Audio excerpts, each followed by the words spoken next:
တရုတ်နိုင်ငံမှာကမ္ဘာအိမ်စီအကောင်ဆုံးလူရှိတယ်လို့ပဲဒီလိုမျိုးအိမ်တွင်ဖြတ်ထိုးရန်ကောင်းတွေပိုင်ဆိုင်ထားသူလည်းရှိပါတယ်။တခါတလေမှာလိုအပ်တဲ့ပစ္စည်းတွေမရှိလို့စိတ်ညစ်နေရတဲ့သူတွေတဲမှာသူတော့မပါပါဘူး။အိမ်မှာရှိတဲ့ပစ္စည်းနဲ့အဆင်အပြေဆုံးဖြစ်အောင်ဖန်တီးနိုင်စွမ်းကိုသူ့လူစီမှာတွေ့မြင်ရမှာဖြစ်ပါတယ်။ဥပမာတခုခုကိုပေါင်းပြီးစားကျင်ပေမဲ့ပေါင်းဖို့မိုက်ခရိုဝေ့မရှိရင်မပူပါနဲ့။ဒီလိုအဝတ်အစားတစ်ခုပေါ်မှာအောင်းကျင်လာလေးကိုတင်ထားလိုက်ရုံပါပဲ။မိုက်ခရိုဝေ့မရှိပေမဲ့အိမ်မှာရှိတဲ့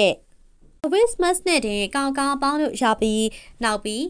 အဝစ်မတ်နဲ့တင်ကောင်းကောင်းပေါင်းလို့ရပါပြီနောက်ပြီးဟင်းချက်တဲ့အခါအရွယ်စုံရဲ့အခါရေထဲပို့လို့ရင်လက်မလုံးမိအောင်ခုလိုရေတံဘူးကိုအပေါက်ဖောက်ထားလိုက်ပါတယ်ရေတံဘူးကိုစိတ်ကြိုက်ထိန်းချုပ်ထားနိုင်ပြီးရေများသွားတယ်ဆိုတာမျိုးလည်းမရှိတော့ပါဘူးရေဘူးတွေကလည်းရှာရလွယ်တာကြောင့်အိမ်မှာရှိတဲ့ပစ္စည်းနဲ့ပြန်သုံးချခြင်းပဲဖြစ်ပါတယ်ဖက်နှက်တွေလမ်းဖို့လိုအပ်တဲ့အခါမှာလည်းလူကဝယ်ရလွယ်တဲ့ဖက်နှက်ချိတ်တာမဝယ်ပါဘူးအိမ်မှာရှိပြီးသားချိတ်ကိုပဲဖက်နှက်လမ်းလို့ရအောင်ပြောင်းလဲလိုက်တာဖြစ်ပါတယ်ခုလိုမျိုးအိမ်တွင်းမှုအတတ်ပညာတွေကို